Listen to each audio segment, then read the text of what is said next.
नमस्कार दोस्तों, आज के वीडियो में हम पढ़ने वाले हैं हिंदी कविता।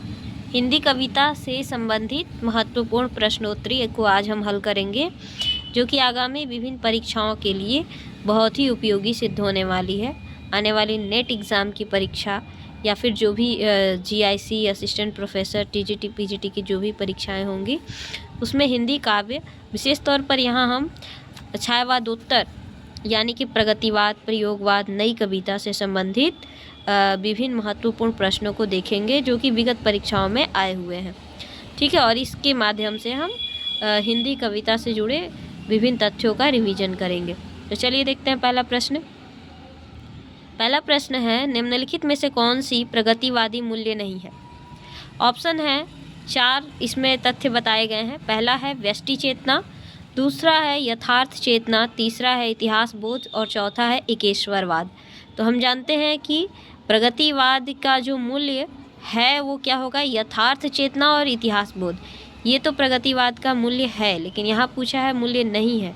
तो व्यष्टि चेतना और एकेश्वरवाद ये प्रगतिवाद का मूल्य नहीं है, इसलिए ऑप्शन नंबर डी सही हो जाएगा, 1 और 4। अगला प्रश्न है, 2 कथन दिए गए हैं, बताना है कौन सही है कौन सा गलत है। अभिकथन ए है, प्रगतिवादी कवियों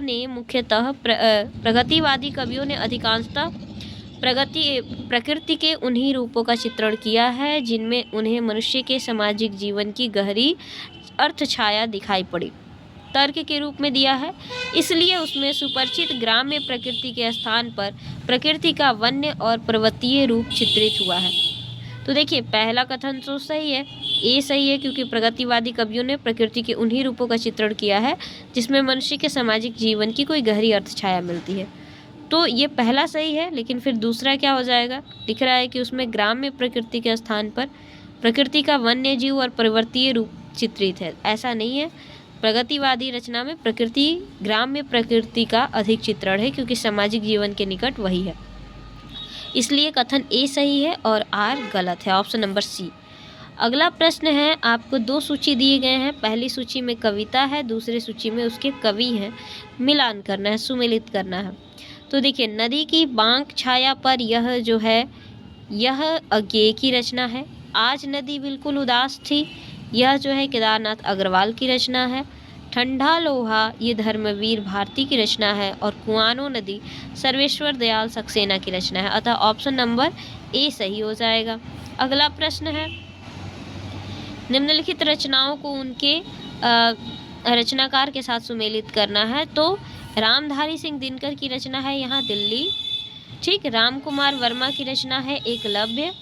केदारनाथ सिंह की रचना है जमीन पक रही है और राम नरेश त्रिपाठी की रचना है पथिक।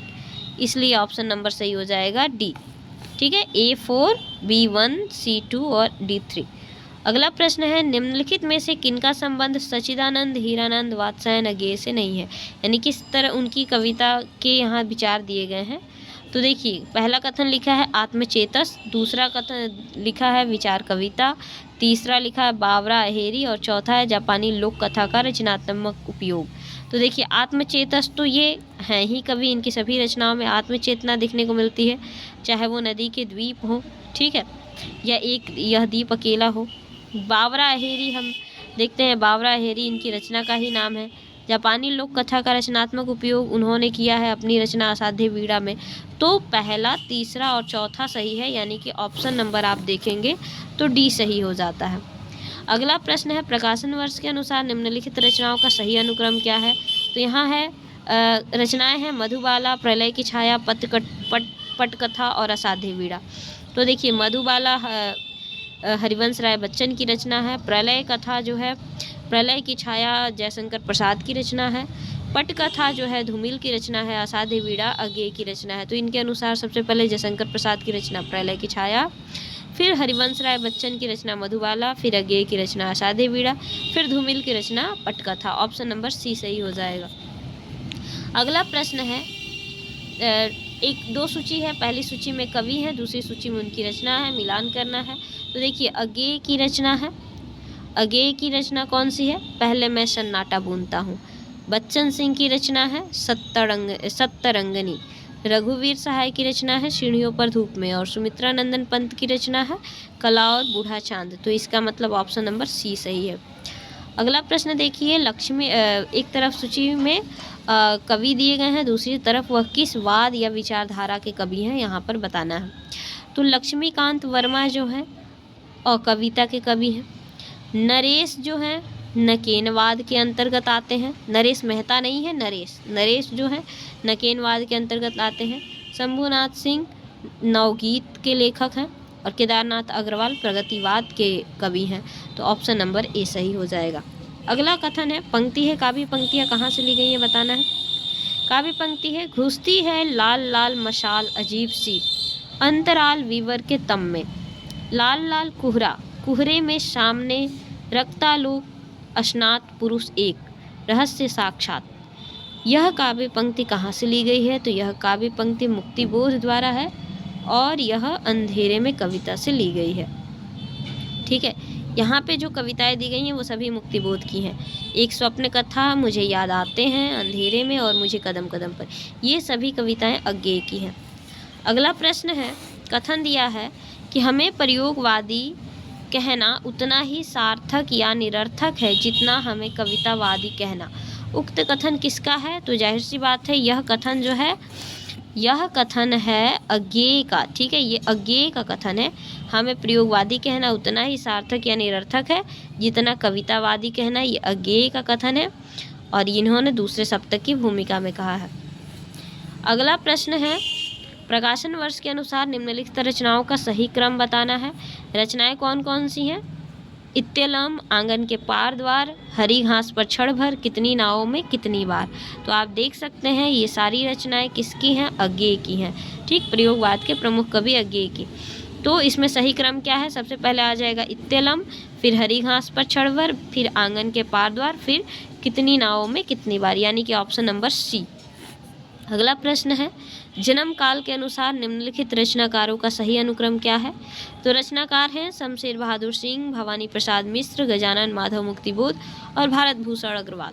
तो आप देखेंगे तो ये सारे कवि किसी न किसी सप्तक के अंतर्गत आते हैं। ठीक है, सप्तक के कवि हैं, यानी प्रयोगवाद और नई कविता से जोड़ने वाले कवि हैं। तो इनमें सही क्रम क्या है, सबसे पहले आ जाएंगे शमशेर बहादुर सिंह, फिर भवानी प्रसाद मिश्र, फिर गजानन माधव मुक्तिबोध और उसके बाद भारत भूषण अग्रवाल। अगला प्रश्न है, दो कथन दिए गए हैं, उन पर विचार करना है, कौन सा सही है कौन सा गलत।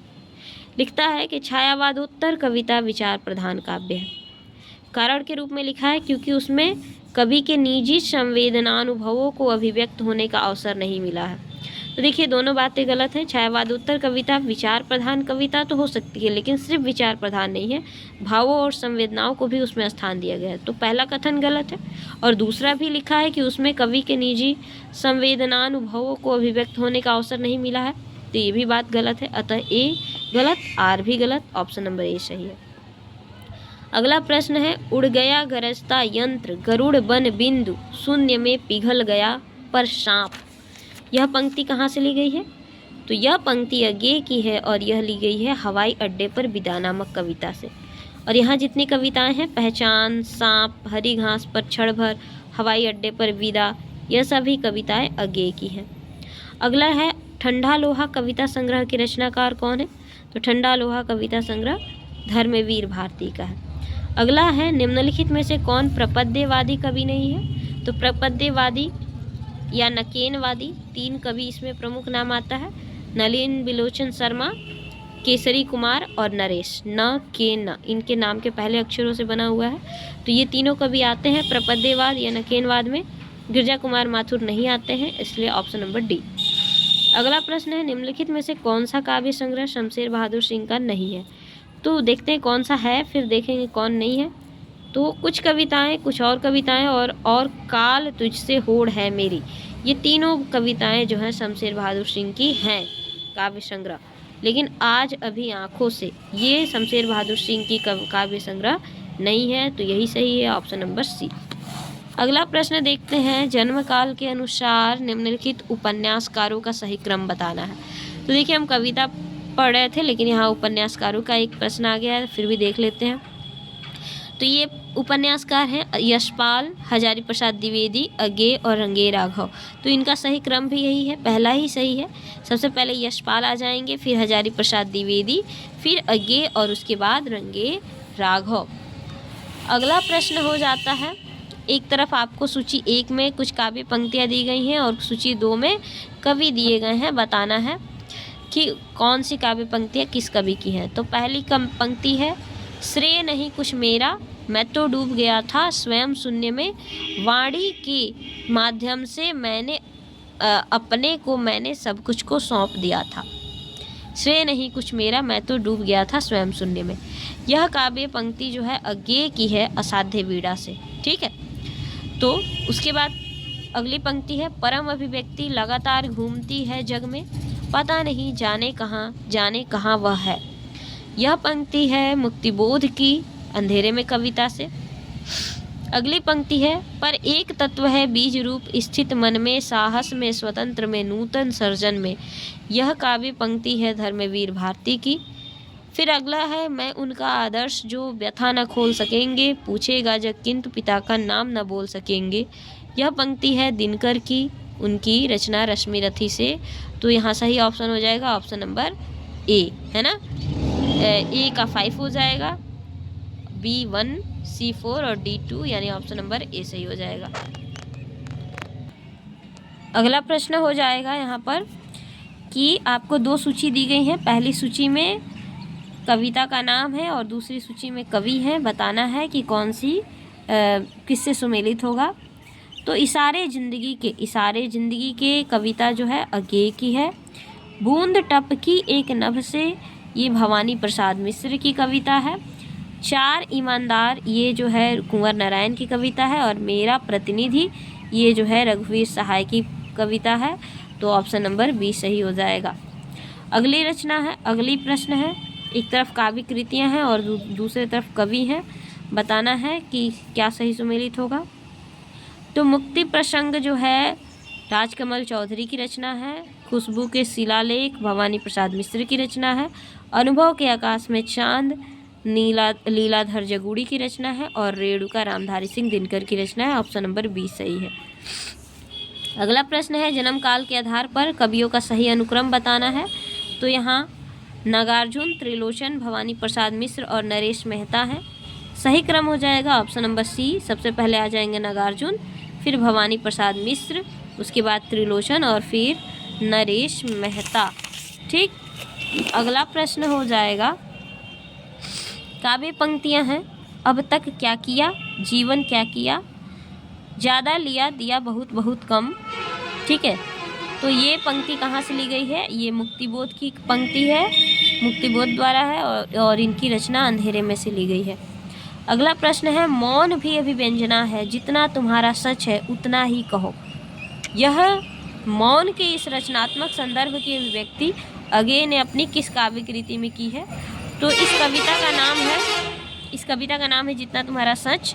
और ये किस काव्य कृति या काव्य संग्रह से लिया गया है। इंद्रधनुष रौंदे हुए ये, यानी ऑप्शन नंबर ए। अगला प्रश्न है, यहाँ पर कुछ रचनाएं दी गई हैं और उनके प्रकाशन वर्ष दिए गए हैं, उससे सुमेलित करना है।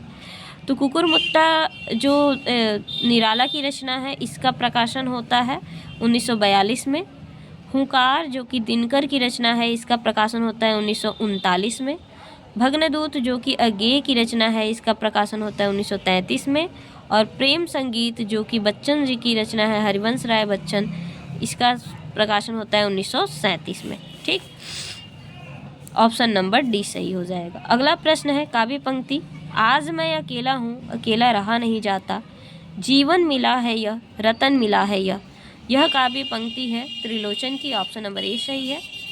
अगला प्रश्न है, कर्म का भोग, भोग का कर्म, यही जड़ चेतन का आनंद। यह काव्य पंक्ति किसकी है। ये जयशंकर प्रसाद की कमायनी से है। अगली पंक्ति है, होगी जय हे पुरुषोत्तम नवीन, महाशक्ति राम के वदन में हुई लीन। यह काव्य पंक्ति किसकी हो जाएगी, निराला की, राम की शक्ति पूजा से। अगला प्रश्न है, मौन भी अभिव्यंजना है, जितना तुम्हारा सच है उतना ही कहो। यह काव्य पंक्ति अज्ञेय की हो जाएगी। अगले पंक्ति है, परम अभिव्यक्ति लगातार घूमती है जग में, पता नहीं जाने कहाँ वह है। यह पंक्ति है मुक्तिबोध द्वारा अंधेरे में कविता से। तो इसका सही ऑप्शन हो जाएगा 27 नंबर का ऑप्शन नंबर बी। अगला देखेंगे आप, एक तरफ आपको कुछ एकांकी के नाम दिए गए हैं और यहाँ पर कुछ रचनाकार हैं, उनसे मिलान करना है। तो सूखी डाली जो रचना है भुवनेश्वर प्रसाद की एकांकी है। सूखी डाली जो एकांकी है उपेंद्र नाथ अस्क की है। कारवा जो एकांकी है भुवनेश्वर प्रसाद की है। बादल की मृत्यु राम कुमार वर्मा की है और एक घूंट जयशंकर प्रसाद की है। तो इसका जो है ऑप्शन नंबर आपका सी सही हो जाता है। ठीक, अगला प्रश्न है, एक तनी हुई रस्सी जिस पर मैं नाचता हूँ, यह पंक्ति किसकी है? अज्ञेय की ये पंक्ति है। अगला प्रश्न है, युगधारा के रचयिता कौन है? तो युगधारा काव्य संग्रह नागार्जुन का है। अगला प्रश्न है, काव्य पंक्ति है, शब्द जादू हैं मगर क्या समर्पण कुछ भी नहीं, यह पंक्तियाँ किसकी हैं? तो यह अज्ञेय की पंक्ति है। कहाँ से ली गई है? कलगी बाजरे की कविता से। अगला प्रश्न है, काव्य संग्रह है, एक तरफ और दूसरी तरफ कवि हैं, बताना है, सही सुमेलित करना है। तो एक पतंग अनंत में यह अशोक वाजपेयी की कविता है। यहाँ से देखो केदारनाथ सिंह की काव्य कृति है। बात बोलेगी शमशेर बहादुर सिंह की काव्य कृति है और आत्मजयी कुंवर नारायण की काव्य कृति है, यानी ऑप्शन नंबर डी सही हो जाएगा। अगला प्रश्न है, एक तरफ आपको फिर वही काव्य संग्रह के नाम दिए गए हैं रचना के और दूसरी तरफ दिए गए हैं कवि। तो मिलाए हैं, निशा निमंत्रण किसका है? रचना हरिवंश राय बच्चन का। प्रभात फेरी किसकी रचना है? प्रभात फेरी नरेंद्र शर्मा की रचना है। नींद के बादल किसकी रचना है? नींद के बादल आपकी केदारनाथ अग्रवाल की रचना है। और जीवन के गान किसकी रचना है? शिव मंगल सिंह सुमन की रचना है, यानी ऑप्शन नंबर सी। अगली प्रश्न है, काव्य पंक्ति है, बात बोलेगी हम नहीं भेद खोलेगी बात ही, यह काव्य पंक्ति किसकी है? शमशेर बहादुर सिंह की। अगला प्रश्न है, जन्म काल के अनुसार सही कवियों के सही क्रम को बताना है। तो यहाँ कवि दिए गए हैं केदारनाथ अग्रवाल, त्रिलोचन, धर्मवीर भारती, रघुवीर सहाय। तो इनका सही क्रम भी ऑप्शन नंबर ए ही सही है। सबसे पहले आ जाएंगे केदारनाथ अग्रवाल, फिर त्रिलोचन, फिर धर्मवीर भारती और फिर रघुवीर सहाय। अगला प्रश्न है, कुछ काव्य रचनाएं और उनके कवियों के नाम को सुमेलित करना है। तो आत्मा की आंखें रामधारी सिंह दिनकर की रचना है। काठ का सपना मुक्तिबोध की रचना है। समय और हम जैनेन्द्र कुमार की रचना है और मिलन यामिनी हरिवंश राय बच्चन की रचना है। ऑप्शन नंबर सी सही हो जाएगा। अगला प्रश्न है, वही काव्य कृतियाँ हैं और उनके कवि हैं, मिलान करना है। तो आत्महत्या के विरुद्ध किसकी रचना है? रघुवीर सहाय की। हाशिए का गवाह किसकी रचना है? कुंवर नारायण की। चांद का मुंह टेढ़ा है किसकी रचना है? मुक्तिबोध की। और स्वप्न भंग किसकी रचना है? प्रभाकर माचवे की। ऑप्शन नंबर सी सही हो जाएगा। अगला प्रश्न है, कुछ काव्य पंक्तियाँ और उनके कवि। तो जो बीत गई सो बात गई, यह काव्य पंक्ति किसकी है? बच्चन सिंह की। मैं तो डूब गया था स्वयं शून्य में, यह काव्य पंक्ति किसकी है? अज्ञेय की। दो पाटों के बीच पिस गया जीवन, यह काव्य पंक्ति किसकी है? मुक्तिबोध की। और रूप की आराधना का मार्ग आलिंगन नहीं तो और क्या है, यह काव्य पंक्ति किसकी है? दिनकर की उर्वशी से। तो इसका ऑप्शन नंबर जो है डी सही हो जाएगा। आगे देखेंगे, रघुवीर सहाय की काव्य कृतियों को प्रकाशन वर्ष के अनुसार लगाना है। तो सही ऑप्शन इसका ऑप्शन नंबर ए ही है। क्रम से देखें, रघुवीर सहाय की रचनाएं तो आत्महत्या के विरुद्ध, हंसो हंसो जल्दी हंसो, लोग भूल गए हैं और कुछ पत्ते कुछ चिट्ठियाँ। ठीक है, ये रघुवीर सहाय की काव्य कृतियाँ हैं। अगला प्रश्न है, काव्य पंक्तियों को कवियों से मिलाना है। तो काव्य पंक्ति है पहली, विषमशिला शंकुला पर्वतो भूता गंगा शशि तारक हारा अभिद्रुता अतिशय पूता, यह काव्य पंक्ति किसकी है? तो ये त्रिलोचन की ही है। दूसरी काव्य पंक्ति है, अर्धविवृत जघनों पर तरुण सत्य के सिर धर लेटी थी वह दामिनी सी रुचि गौर कलेवर, यह काव्य पंक्ति किसकी है? तो यह सुमित्रा नंदन पंत की है। अगला है, तुम मुझसे प्रेम करो जैसे मछलियाँ लहरों से करती हैं, यह काव्य पंक्ति किसकी है? तो यह काव्य पंक्ति हो जाती है शमशेर बहादुर सिंह की। अगली पंक्ति है, अनंत विस्तार का अटूट मौन मुझे भयभीत करता है। तो यह काव्य पंक्ति है कुंवर नारायण की। तो इस प्रकार ऑप्शन नंबर बी सही हो जाता है। ठीक, तो आज हम देख रहे थे नई कविता और जैसे छायावादोत्तर यानी प्रगतिवाद, प्रयोगवाद और नई कविता से जुड़े जितने भी महत्वपूर्ण प्रश्न विभिन्न परीक्षाओं में बने हैं उसको हम देख रहे थे। और इसी प्रकार के परीक्षा उपयोगी महत्वपूर्ण प्रश्नों और तथ्यों को पढ़ने के लिए चैनल से जुड़िए। चैनल को लाइक और सब्सक्राइब कीजिए। धन्यवाद।